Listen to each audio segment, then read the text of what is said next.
कोल्हापूरच्या पंचगंगा नदीने धोक्याची पातळी ओलांडली आहे। जिल्ह्यात पूर परिस्थिती गंभीर झाली आहे। अनेक नदीकाठच्या गावांमध्ये पाणी शिरले या ठिकाणी आणि आपत्ती व्यवस्थापनाच्या टीमने या ठिकाणी मदतीचं काम सुरू केलं आहे। रात्री उशिरा एनडीआरएफची टीम या ठिकाणी दाखल झाली असून मदत कार्याला सुरुवात केली आहे। पंचगंगा नदीची धोका पातळी 43 फूट असून सध्या 44 फूट 8 इंचांवर ही पाणी पातळी वाढली आहे। अशीच परिस्थिती जिल्ह्यातील इतर नद्यांची देखील झाली आहे। पूरस्थितीवर नियंत्रण मिळवण्यासाठी पुण्यातून एनडीआरएफचे 40 जवान आणि 6 बोटींसह कोल्हापुरात रात्रीच दाखल झाले।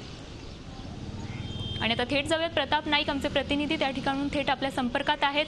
प्रताप, आपण पाहतो की रात्रीपासून एनडीआरएफच्या 6 तुकड्या त्या ठिकाणी दाखल झालेल्या आहेत आणि रात्रीपासून हे बचाव कार्य सुरू आहे। तसंच इथल्या स्थानिक प्रशासनानेही अधिकची खबरदारी घेतली आहे। आता सध्या परिस्थिती काय आहे?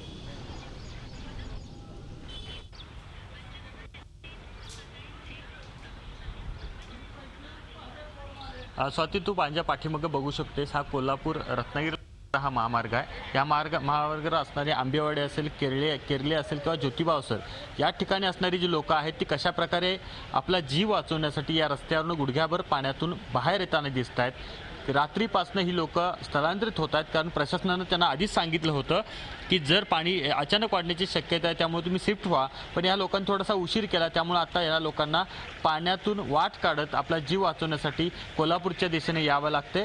आतापर्यंत जे आपत्ती व्यवस्थापन टीमनं जवळपास 35 लोकांना पाण्यातून बाहेर काढलेलं आहे। काल रात्री 7 लोक ही ट्रकमध्ये अडकलेली होती, ट्रक पाण्यात होता, त्यांना सुद्धा अडवण्यात आले, म्हणजे बाहेर काढण्यात आलेलं आहे। आणि आता एनडीआरएफच्या टीमनं वडणगेच्या रस्त्यावर असणाऱ्या लोकांना सुद्धा त्या ठिकाणी वाचवलेलं आहे। एकूणच आपण परिस्थिती बघितली तर कोल्हापूर जिल्ह्यामध्ये 129 पूरबाधित गावं आहेत।